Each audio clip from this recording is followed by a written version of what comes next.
The following program contains information regarding medical conditions relating to physical pain and disorders which cause pain. While it is possible to use this information as a self-assessment tool, this presentation is not to be used as a substitute for medical diagnosis or treatment. In the case of any pain, the viewer is encouraged to immediately seek the attention of a physician in order to consider the possibility of serious illness. One morning I woke up in excruciating pain. I couldn't move my head in any direction, and I really didn't know what to do. I was standing perfectly still in a store, waiting at the counter, when all of a sudden, my entire right leg, from thigh to toes, felt like it went to sleep on me. I was doing squats one day at the gym, and I heard a pop in the lower part of my back, and I woke up the next morning and I was in agony. I was walking with some friends. We hit an ice patch, and I slipped. And I tried to catch myself, and I remember it was really a wrenching feeling. And I kind of heard a sound, and all of a sudden I couldn't get up. I mean, I didn't fall, but my friends tilted me to a car, and I was just paralyzed. And I was screaming in pain. I was taken home. I took a cab home, and it hurt for about a week. I was walking down the street, and I all of a sudden had a serious pain in my leg, which was shooting down from the lower buttocks down the back of my leg, and it was making it very difficult for me to walk. The pain continued to progress for that whole entire day into the next day, when I woke up and then I couldn't even lift my head up off my chest.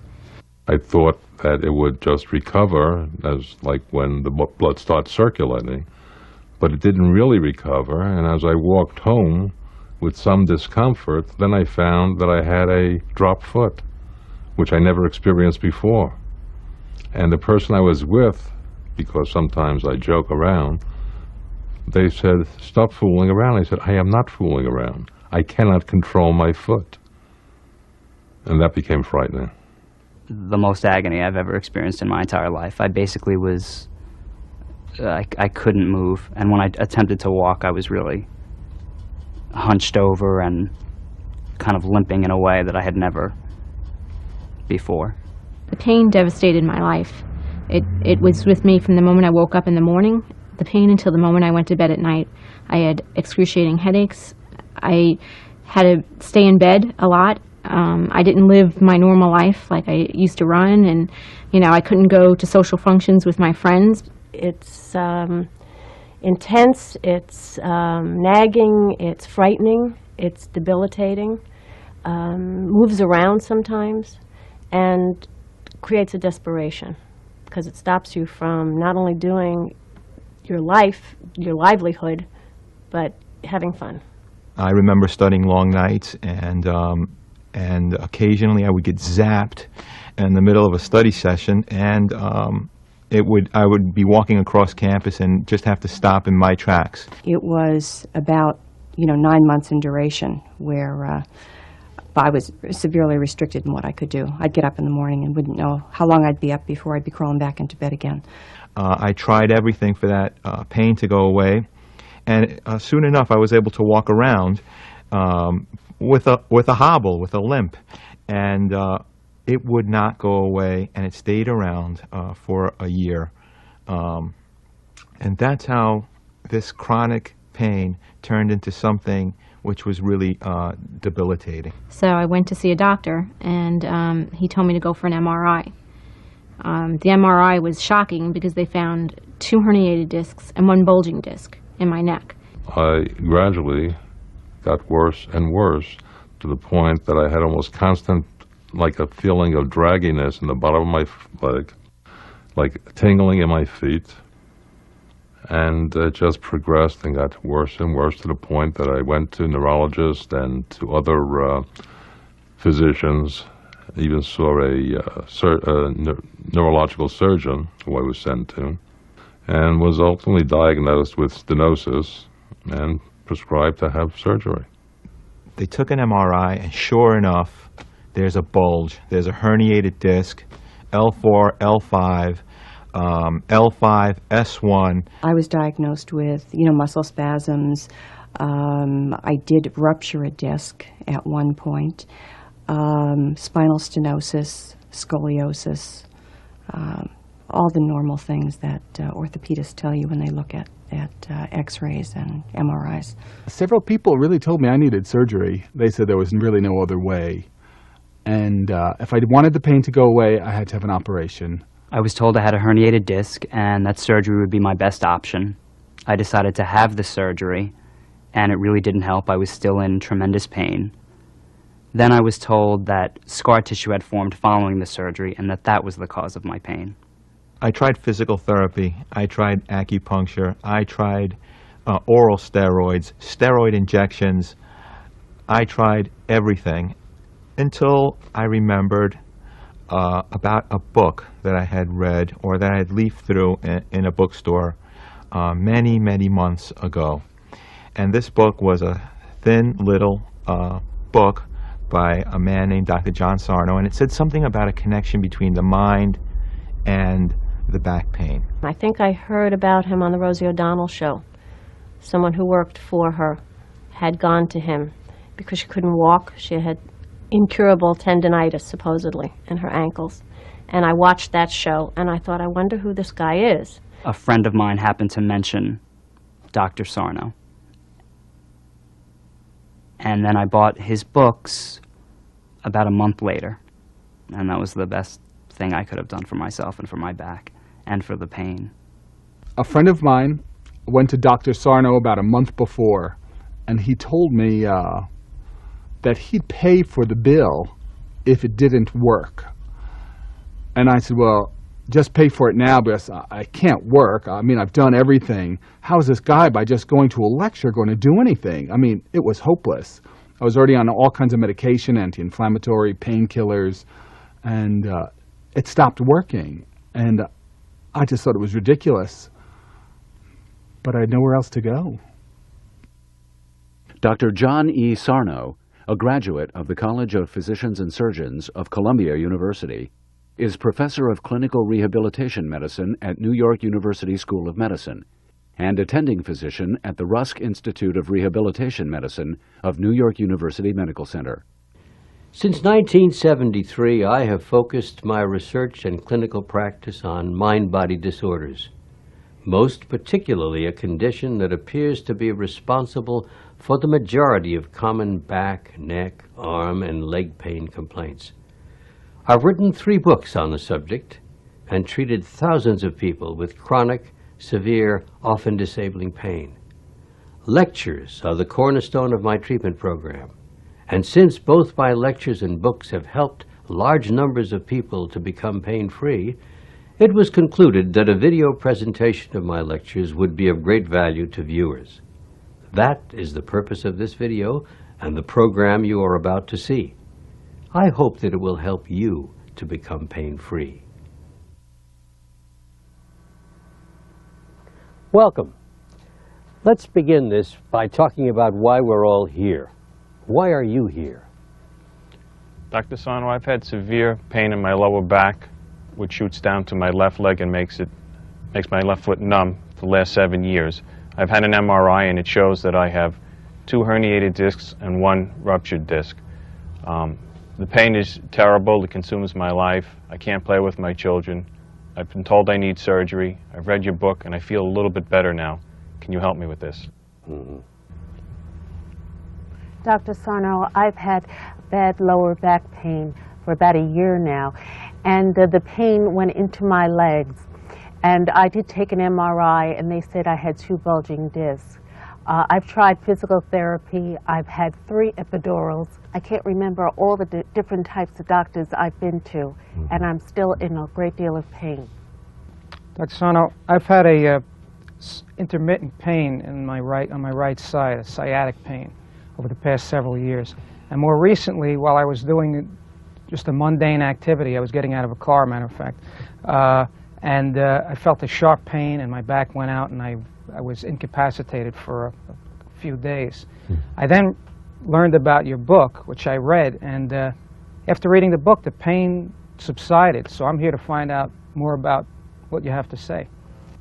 About a year ago, Dr. Sarno, I was doing some strenuous exercising and stretching to where I actually could touch my chest to the floor, and one day I just heard a pop.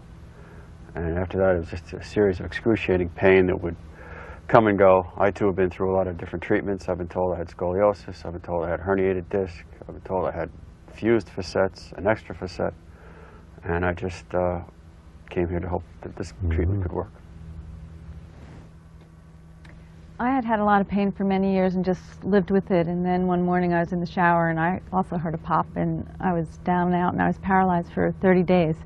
And when I got well, I went and had an MRI, and they said I had severe arthritis of the spine, and did treatments to live with it. And then for years it went in and out, and was well. I was well sometime and then bad again. And then recently I had like a very bad month, and a friend of mine told me about your books, which I had read and thought, well, I have arthritis of the spine, so it didn't apply to me. But then I started to read it and see that I was on every single page in the book, and said I needed to come and see you.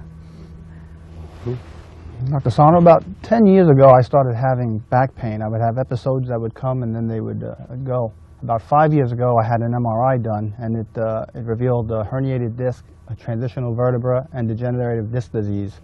Since then I've been in chronic pain, and it's basically consumed my life pretty much. And after having tried many therapies, been told I should have surgery, I shouldn't have surgery, I just have nowhere else to go than right here.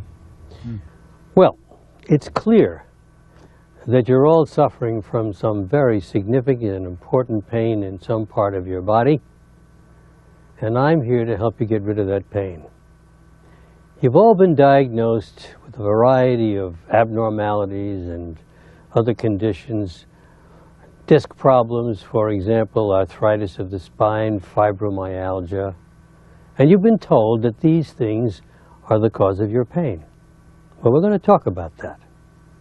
However, after spending decades studying these problems and also treating large numbers of patients with these problems, I've come up with a different diagnosis. There's something else that's causing your pain. We call it the tension myositis syndrome, TMS for short. I'm here to teach. You're here to learn. We've adopted this learning or teaching method of treatment because we've found over the years that people will get better if they learn what is actually going on. That is the true cause of the pain. That's undoubtedly why large numbers of people have been able to get better simply by reading one of my books. So this presentation is treatment, developing awareness and understanding our treatments. Before we begin, a word of caution.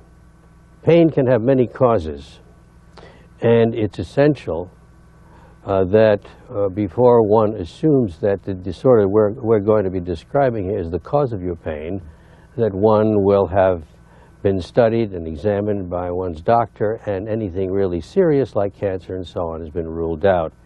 I assume that in all of your cases here that is the case.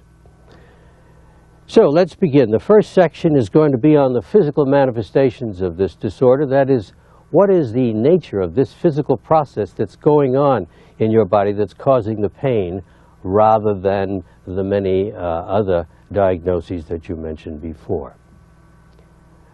We call this disorder the tension myositis syndrome, TMS for short, and I'll be using that term to make it easier as we go along.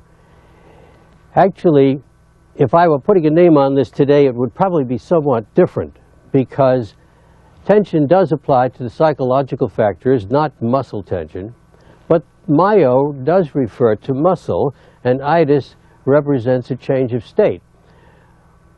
So it was obvious when we first started working with this that muscle was the primary tissue involved, and indeed it was the muscles of the neck, the shoulders, the back, and the buttocks, all collectively known as postural muscles.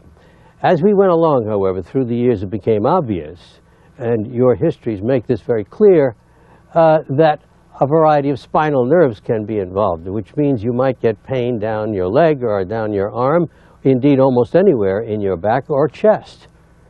And then even later, we realized that a number of tendons, any tendon literally, in your arms or legs could be involved. So we were dealing with a very, very different animal than one just involving muscle, which we thought at the beginning.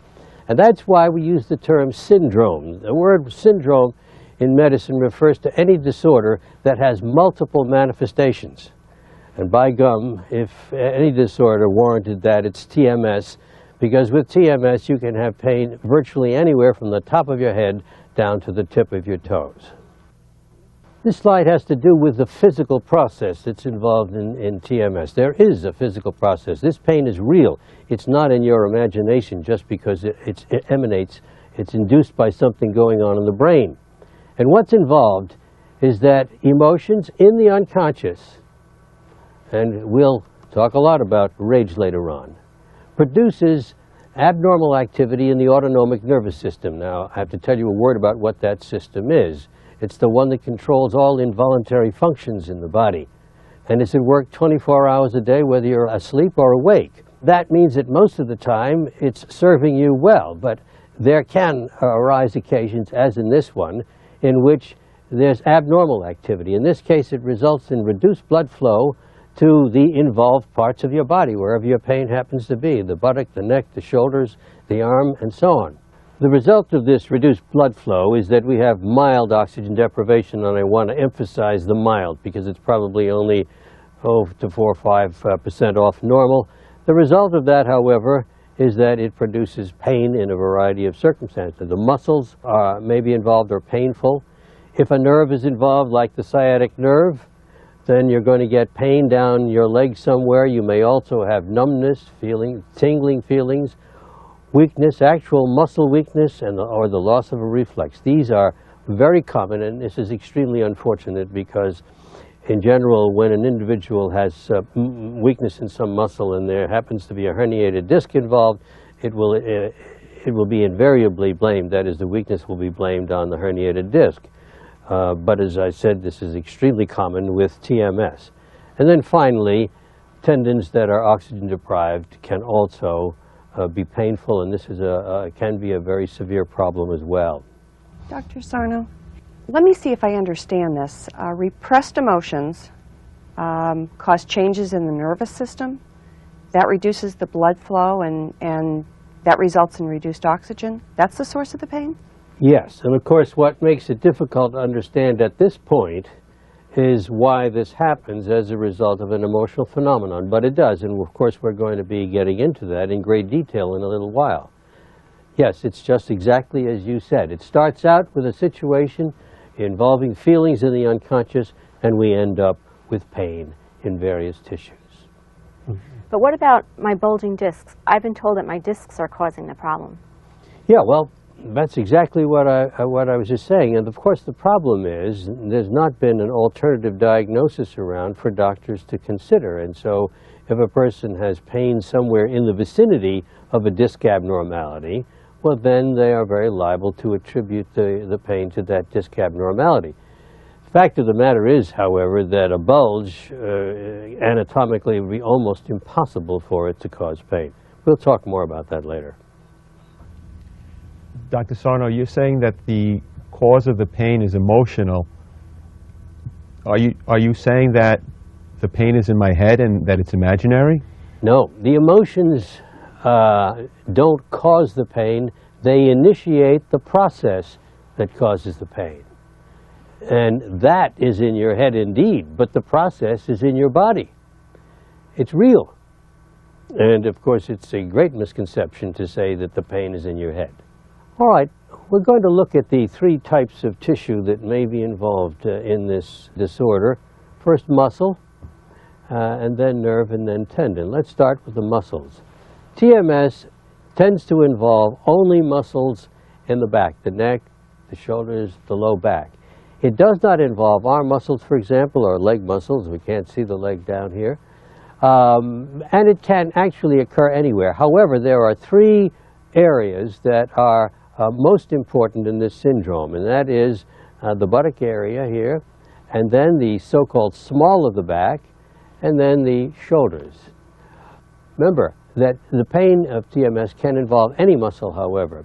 But the commonest areas are down here. Perhaps 60 to 65% of patients will have the problem in this area, and that includes the small of the back as well, and about 20 to 25% here, and then the rest of them are scattered throughout the rest of the back. The one thing that's important to note here, however, and this made a great impression on me when I realized this many years ago, is that no matter where your pain is in these muscles, there are certain muscles that will hurt when we press on them. And I'm referring to an area here, here, in the small of the back here on both sides, and in the top of the shoulders. Now, why that's important is that, for example, someone would come in with pain and they'd say it'd be involving this area. Why in the world would they have pain when we press on the muscles here and here and here and up here? The answer, of course, is that this disorder was originating in the brain. It's the brain that sets up this situation the way it does. And it is not, as we've been saying and will say over and over again, the result of some local pathology. I've had severe pain in my leg along with my back pain. Are those muscles involved too? Pain in your leg. Generally, as I said, the muscles in the leg are not involved with TMS, but pain in the leg usually means that a nerve has been involved, and that's very common, or a tendon. So it depends exactly on where the pain is. The second type of tissue which may be involved is nerve, and this can be extremely important. What you see here is that any of the spinal nerves from the neck down through the thorax and the lumbar area. You can see the beginnings of the sciatic nerve here, and we'll go into greater detail about that in a moment, and the brachial plexus up here. Dr. Sarno? I've had tingling down my leg, and I really found it to be quite frightening. I mean, who knows what it could be? The doctors couldn't find anything wrong. That's a very common symptom. Actually, it is fairly frightening, but it usually means that the nerve that's involved is very mildly involved. But this is very common with TMS. It means that the brain has, there's been mild oxygen deprivation to the nerve that feeds that part of your leg. Now here we see in much greater detail the sciatic nerve is formed by branches from 5 spinal nerves: sacral 2, sacral 1, lumbar 5, lumbar 4, lumbar 3. That means that if your brain decides to involve this area and these spinal nerves and or the sciatic nerve, you're going to have symptoms down your leg. Pain, numbness, tingling, weakness, the loss of a reflex. If the higher spinal nerves are involved, those that do not feed into the sciatic nerve, then you may get symptoms in the upper front part of the thigh, and indeed some patients have symptoms in the groin area. If we go even higher, and these are involved much less commonly than the lower ones, then you may get pain across the abdomen or further up, pain across the chest. Here we see the 5 spinal nerves that contribute branches to make up the brachial plexus. Brachial plexus up there in the shoulders are not like the sciatic nerve down in the leg. All of the nerve function is going through here down into the arm and hand. So if these spinal nerves are involved or the brachial plexus is involved, and I'm inclined to think in most cases where the pain is in the neck and shoulder and arm and hand, it is the brachial plexus that's involved rather than the spinal nerve. However, very, very commonly, when people have pain in the neck, shoulder, and arm, and their x-ray shows a spur in the spine here, the pain will be attributed to that spur, and the patient will be told that they have a pinched nerve. That's a very, very common diagnosis. Dr. Sarno, I was told that I had a pinched nerve, and that was the cause of the pain in my arm. Are you saying that that wasn't?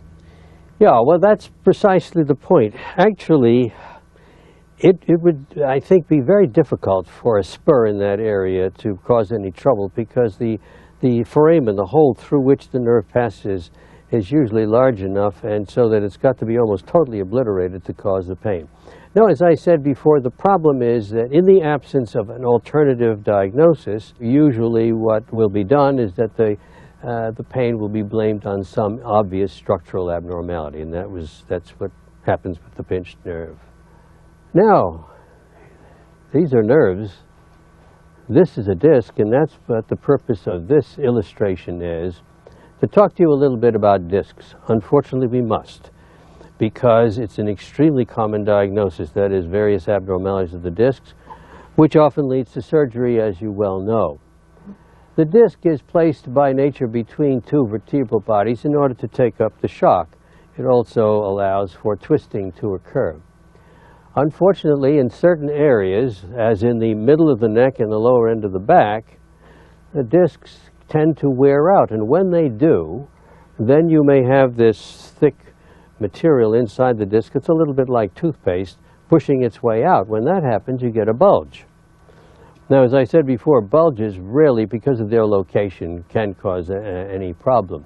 However, this may then give way, and then this material comes out. And indeed, it may come out and even surround the nerve that's nearby.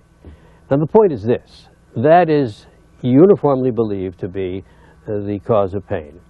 But in the many, many patients that I've treated with this disorder over the years, I have found that in the majority of cases, the herniated material is innocent. It is not causing the problem. Instead, there is TMS going on involving that nerve or involving the muscles above it. I was diagnosed with bulging discs, and they said that that was the source of the pain. So you are saying that that is not what is causing the pain? No, as a matter of fact, in the next visual you'll see some very strong evidence. As I said, personally I don't see how it could possibly cause the pain. This gives direct reference to what you were asking about. This group of doctors under Maureen Jensen published a paper in 1994 in the New England Journal of Medicine, one of our most prestigious medical journals. They did MRIs, magnetic resonance imaging, on 98 people with no history of back pain. And you can see that only 36% of these people had never had back pain. Only 36% had normal discs. The rest of them had bulges at one or more level, or they had protrusion, or they had actual extrusion. Now, I have had many, many patients with extruded, not just protruded disc material, and it turned out that this was not the cause of the pain. Now, this is very, very important information because it indicates that these problems involving, or these abnormalities, let's put it that way, because they're not really problems, involving the discs are really part of the normal aging process.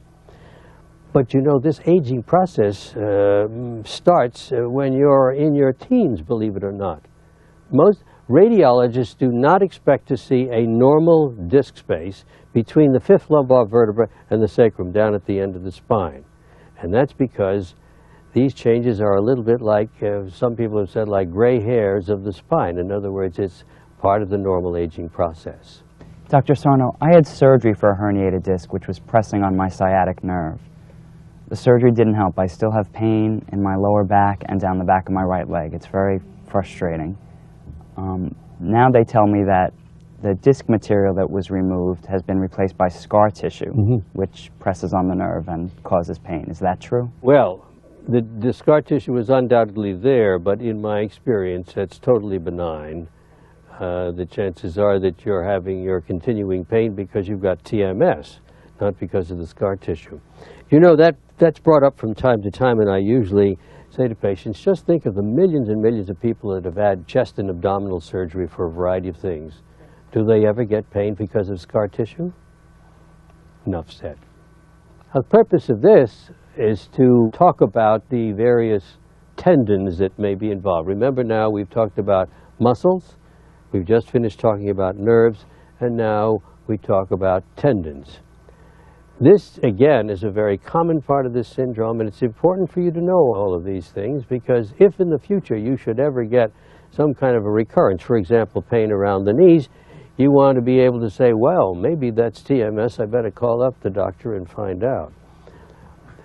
There are many tendons around the knee, and this is one of the popular spots for TMS to occur. The pain may be blamed on something called chondromalacia, which is a roughening of the underside of the kneecap, the patella. It may actually be blamed on a minor tear of the meniscus, that is the cartilage in the knee joint. These tears are apparently very common, and sometimes they're big. In that case, something needs to be done because that usually will interfere with the movement of the knee. But in most people, they're minor, and therefore one must be aware of the fact that the pain of TMS may be blamed on such a thing. You can have involvement of the tendons at the top of the foot. You can have involvement of tendons of the shoulder here. It's very common there.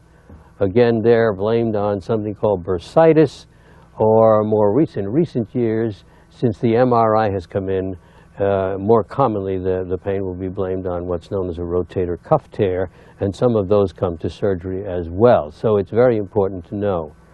Now, this is the site of a modern epidemic known as carpal tunnel syndrome.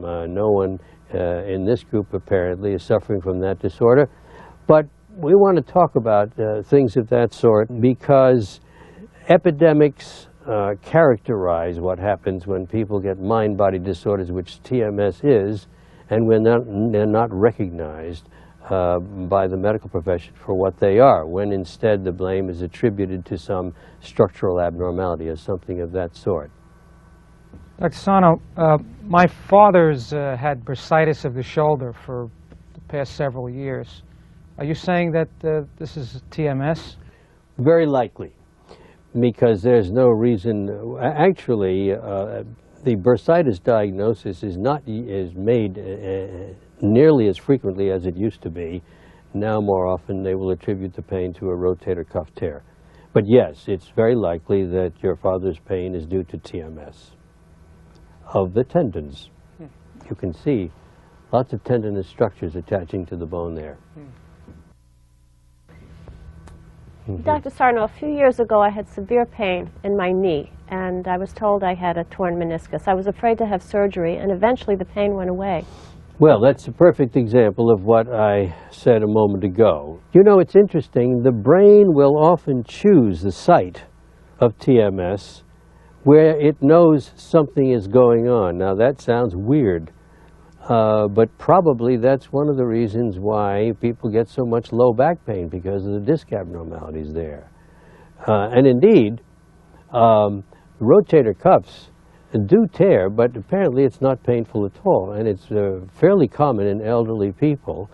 And so one must be very suspicious that an elderly person complaining of shoulder pain and is told that it's rotator cuff tear, that this is, again, probably an example of TMS. A very, very important subject here. It has to do with when you have the pain, that is both in terms of time and also under what circumstances. And what I've found over the years is that what determines these is not the physical problem of TMS, but actually how you have become programmed, or to use the technical term, conditioned a la Pavlov. And look at some of these common ones, sitting, and what could be more benign than sitting, and yet many, many patients will complain, patients who have low back pain, that the sitting brings it on or makes it worse. Standing in one place, walking, of course, although it's very interesting, depending on how you're programmed, some people will say, if I have problems doing these, I feel better when I walk.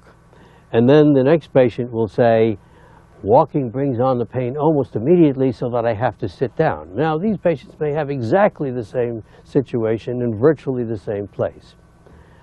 These are things that will bring it on. And in some patients, they tend to have more pain during the day than at night. Some patients will tell you that the pain gets worse as the day goes on, and others will tell you the very opposite, that it gets better as the day goes on. Mind you, we're talking about essentially the same problem. And there are dozens of other patterns. Why is this so important?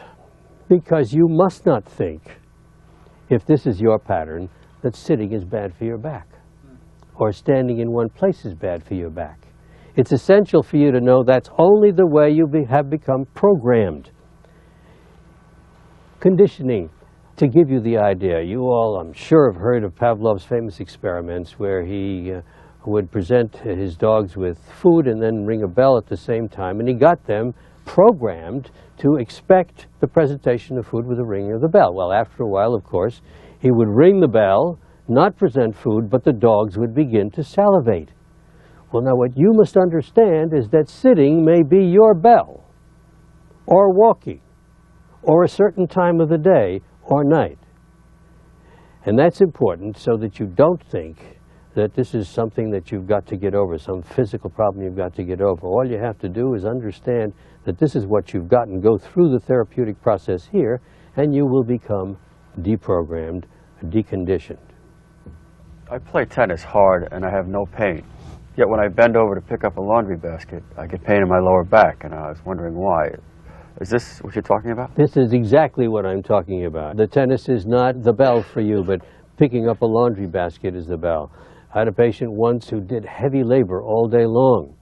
He owned his own truck, and he would load and unload and deliver, and he never had pain when he did that. He only had pain when he leaned over the sink to shave in the morning. That's how he was programmed. Yes. Dr. Sarno, I could sit in my car and drive for hours and I'm fine. But as soon as I'm at my desk for more than 20 minutes, I have to get up and walk around or lie down. Is this what you mean by conditioning? One could almost wonder if it wasn't your job that you didn't like. I like my job. But that, you do like your job. I do like my Yes, job. that's a perfect example of conditioning, exactly. Now, another very important clinical characteristic of this disorder has to do with what's going on at the moment that the pain begins. Most people with this, I'm sure all of you have had the experience of having episodes of pain. In other words, you'll have an attack and then you'll get better, probably not entirely better, but considerably better. And then a few months later, you'll have another acute attack. And it's these acute episodes that we're referring to now. This pain can come on, the pain of TMS can come on gradually. But in many cases, the person is doing something, lifting something or carrying something, playing a sport. Many patients, you mentioned tennis, will say that I reached for this difficult shot and I suddenly got this pain in my back. Or performing some sort of exercise routine or lifting weights. Very often minor injuries. The brain will take advantage of the situation and start up the process. The point is that you must know that these things are triggers, that they are not the cause of the pain. That's a very important distinction. What do we mean by trigger?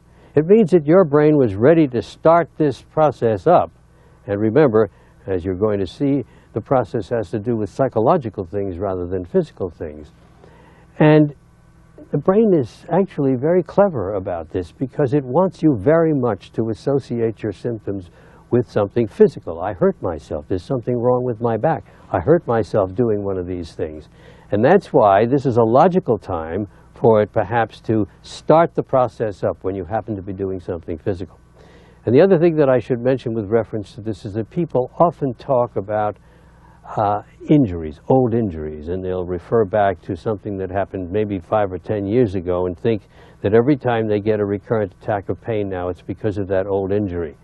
And once more, it's important for you to know that the body tends to heal itself thoroughly, completely, that we have wonderful mechanisms for healing, and there's no such thing as recurrent pain from an old injury. Dr. Sarno, a number of years ago, I know I overexerted myself by picking up a box that was too heavy for me to pick up. And I've had pain since. Are you telling me that I didn't hurt or injure my muscles? I'm saying exactly that. That was your trigger. In fact, you say you've had pain ever since. If you had hurt yourself, you probably would, the pain would be gone in a few days, and that would be the end of it. There's a very important principle involved here, however. People often think that it's dangerous to lift up weights, it's dangerous to lift things, and so on. If you can lift something, and if you are a weightlifter and it's a very heavy weight, it means it's not dangerous for you. You can't hurt your back in any way. If you can't lift it, it's too heavy for you. If you can lift it, it's not too heavy for you. But this is a very common misconception, that you can hurt the muscles in your back from lifting. What happened was that that's when your TMS began. Dr. Sarno, there must be some weight that's too heavy to pick up. Can't I hurt myself by lifting or picking up something that's too heavy for me? If you can lift it up, it's not too heavy, as I just said. All right, we've completed the first section now. We've talked about the physical manifestations, and let me remind you once more that the pain of TMS is real, it's physical. When we come back, we're going to go into the question of who gets TMS.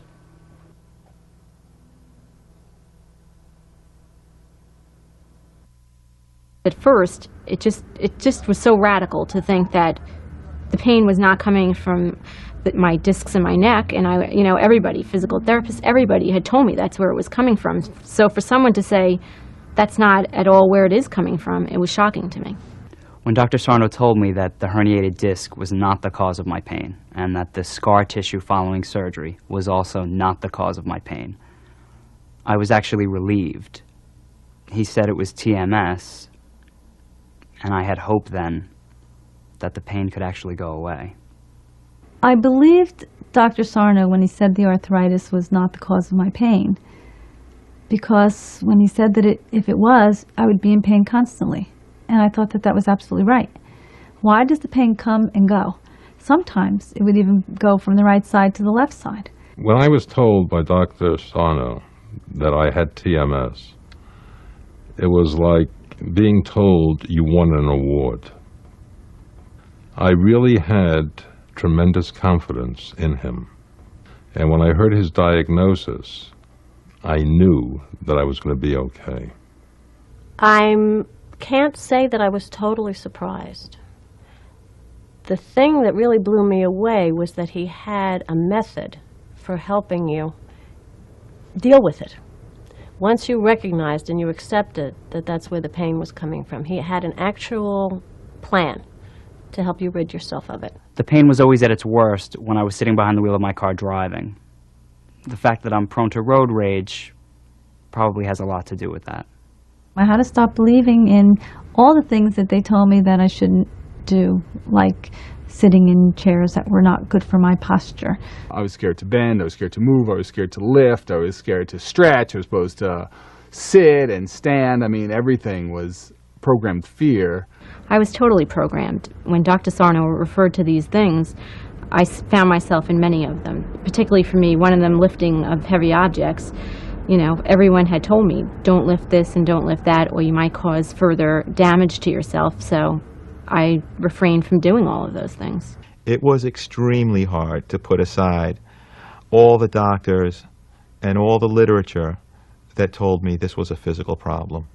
But it was a challenge that I was ready to accept for one simple reason: nothing else was working.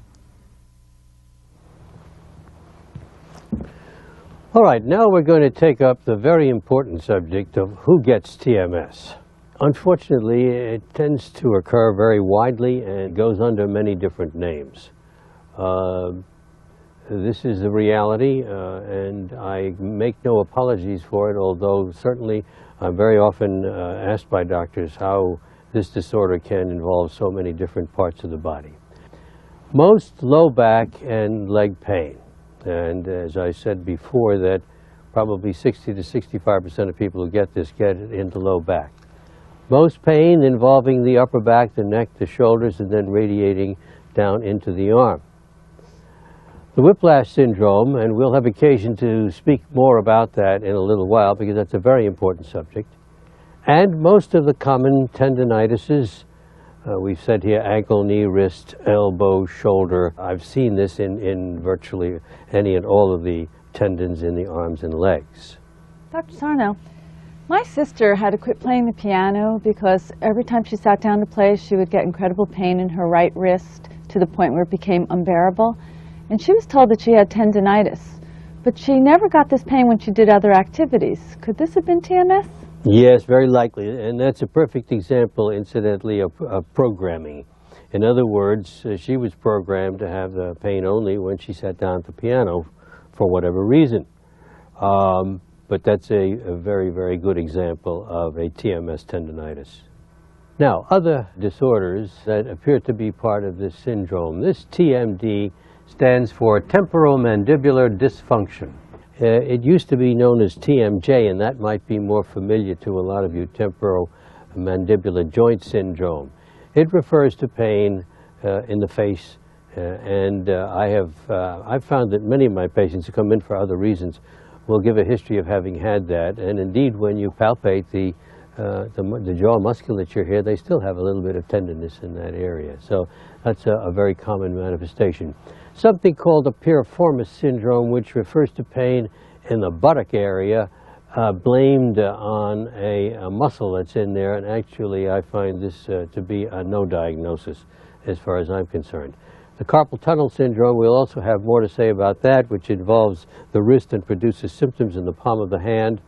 Repetitive stress injury, of which carpal tunnel syndrome is one of the manifestations, but there are many others. We'll talk more about that.